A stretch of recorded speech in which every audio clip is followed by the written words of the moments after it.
Roquan Smith had some really high praise for Malaki Starks. The Ravens Commanders joint practice is canceled. Mike Green was seen working with the Ravens great after practice one-on-one. Rashee Rice discipline hearing after the Ravens Chiefs game. And why the Ravens should find a way to keep Jaire Alexander in Baltimore. All that and more in today's episode of the Flock Rundown. Ravens Flock. Flock Rundown is the place to be. Motionless brainwaves attempt to swim their way to sense, can't tame the untamed. What's up, Ravens fans? My name is Ryan, and welcome back to another episode of the Flock Rundown. No practice today. No practice until after the preseason game. I'll have a video tomorrow talking more about the preseason game, but today I wanted to go over some updates that are out there. I also wanted to say thank you guys so much. I rarely tell anyone to subscribe to the channel. I usually just have that little icon that pops up, but yesterday I was like, hey guys, can you please subscribe? Can you like the video? And you guys showed out beyond belief, man. I mean, it was like over 250 subscribers just yesterday, and now we are officially over 12,000 subscribers. So thank you guys from the bottom of my heart. Seriously, thank you so much. Diving into today's news, we'll start with the Ravens Commanders joint practice next week is officially canceled. The Ravens put out a statement and said, recognizing the logistical challenges with our team's previous games scheduled on different days and the added strain on players heading into a short week, the Ravens and Commanders mutually agreed to no longer hold a joint practice next week. Instead, we will concentrate on preparing for our upcoming preseason matchup. This does make a lot of sense. The Commanders play on Monday. The Ravens play on Saturday, so it would be a very short week for the Commanders. The Ravens also have multiple guys that are dealing with smaller, minor injuries like Kyle Hamilton, Keaton Mitchell, Jaire Alexander. I know that they're just rest loading a lot of these guys and taking it very cautious, but I don't think they want to push a joint practice. You know, that's the day that you actually get some of the hardest work, and some of our key guys are dealing with a couple minor things. I'm sure they would play if it was week one in the regular season, but no need to push it in practice. They're also not playing in the preseason game. Harbaugh said yesterday no starters are playing in the preseason game, so the Ravens, with their key guys and starters, are definitely being very cautious, and no more joint practice next week, which sucks for the fans, but I also totally get it, man. I don't think you should push it either. And the Commanders would get screwed. You know, their game is on Monday, and then they got to turn around and have another joint practice on a short week and then play the Ravens again next weekend. It is a lot, so I totally get why there's no joint practice. I do love the joint practices. The Colts one was awesome. I was excited for another joint practice, but I get it. I'd rather keep the guys healthy too and let the guys that are really competing to make the roster show out in these preseason games and keep the key starters healthy as possible for week one. Roquan Smith did an interview after practice with CBS Sports, and they asked him about the hype of Malaki Starks and what he thinks so far, and he said that he is way more advanced than he ever was as a rookie. I am hearing the most outsized things about a very young rookie. Why is that okay to set such high expectations for this particular young man? I think it starts with just who he is as a person. I think the way he was raised, then I think it goes to like fast forwarding to college, and like not many guys are able to go start at Georgia as a freshman. So being able to do that, just knowing mentally he understands things conceptually and like just mature beyond his years, and just his approach day in and day out here while we're out here, and just how advanced he is, it amazes me. And I'm like, I wish I was like that as a rookie, but like, man, he's truly special, and he busts his tail day in and day out, and always eager to learn more and see what more he can do to just become better. Malaki Starks is going to be thrown into the fire week one, be our starting free safety most likely. I think he will play deep most of the time, but he can be moved around. You know, I do think that they're going to move Kyle Hamilton around a lot more, but Malaki is also versatile if needed. But regardless, man, I mean, this rookie has been so impressive so far.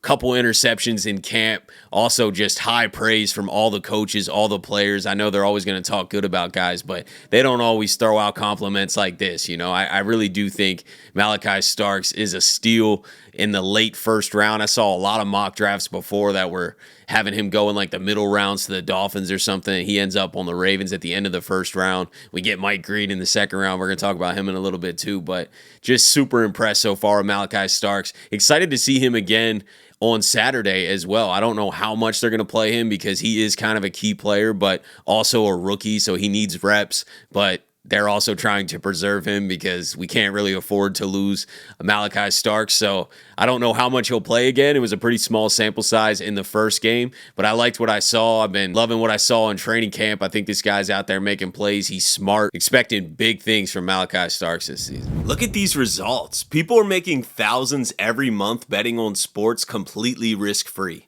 The secret? They're using OddsJam. OddsJam just isn't another sports betting app. It's turning the entire system in your favor. Here's how. OddsJam uses a strategy called arbitrage, finding odds discrepancies across the sports books. You bet both sides, and no matter the outcome, you will profit. Here's an example. If you bet $500 on Boise State to win on FanDuel and $335 on their opponent San Francisco on DraftKings, you're guaranteed to make $50 win or lose. It's that simple. With the OddsJam mobile app, you'll get real-time alerts on these opportunities every day. People are making thousands of dollars every month, and to get you started, use code FLOCK for 35% off and a 7-day free trial. I guarantee you'll profit during the trial, and if you don't, cancel with one click, no questions asked. Don't leave money on the table. Go to oddsjam.com, use code FLOCK, and start making money the smart way. Speaking of Mike Green, at practice yesterday, he was seen off to the side working with Ravens great Michael McCrary on pass rush moves. Tavius Robinson spoke to Mike Green's attention to detail and how he's constantly taking notes. And I think this is incredible for a guy this talented, you know, a guy that could come in and probably not have to take as many notes and can just let natural talent and ability go out there and ball out on the field, is also a student of the game, you know, is looking up to veterans and Ravens legends and anyone that he can to make himself better as quickly as possible. And I think that mentality paired with Mike Green's natural raw talent and athleticism and skill set already, you know, it's not all just natural talent. He is a very skilled pass rusher. He has a ton of moves, and that skilled arsenal paired with the natural athleticism, the speed, the power. I mean, he has everything he needs to be a great NFL player. And the fact that he's just sucking up all the extra time that he can get with Ravens greats or other Ravens veterans on the team, constantly taking notes, it's just unbelievable, man. I am so impressed with Mike Green. I can't wait to see him out there on Saturday, too. I think Saturday he will get a sack. He was so close on a couple other reps in the first preseason game. I think we do see a Mike Green sack on Saturday, and I think he pushes for playing time immediately. I know that the Ravens are probably going to have him in a rotation, be seen more as third down rusher, you know, early on in the season, but I think he earns playing time quick because he's too good. He's too good, man. This is the most talented pass rusher the Ravens have drafted in recent memory, in a long time, maybe since Terrell Suggs. I mean, Mike Green's the real deal,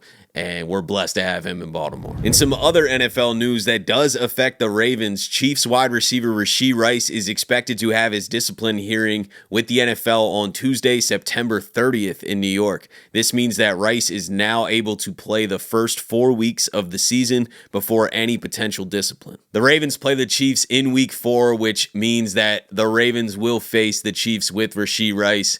Good, man. Let's go. Bring it on. I'd rather have them fully loaded. Hopefully we're fully loaded, you know, best against best. Let's go. Let's see who wins. I'd rather not have guys out, to be honest with you. I see some people are like, oh, figures the Chiefs during their hardest stretch get, you know, Rashee Rice, and maybe the NFL is helping them. I don't know. But regardless, I don't mind it. I'd rather the Chiefs be at full strength. I think the Ravens secondary has more than enough to be able to combat any high-powered offense like that. I'm not saying we're going to shut them down or anything. They're obviously a tough team. But regardless, the Ravens defense has never looked better than this year.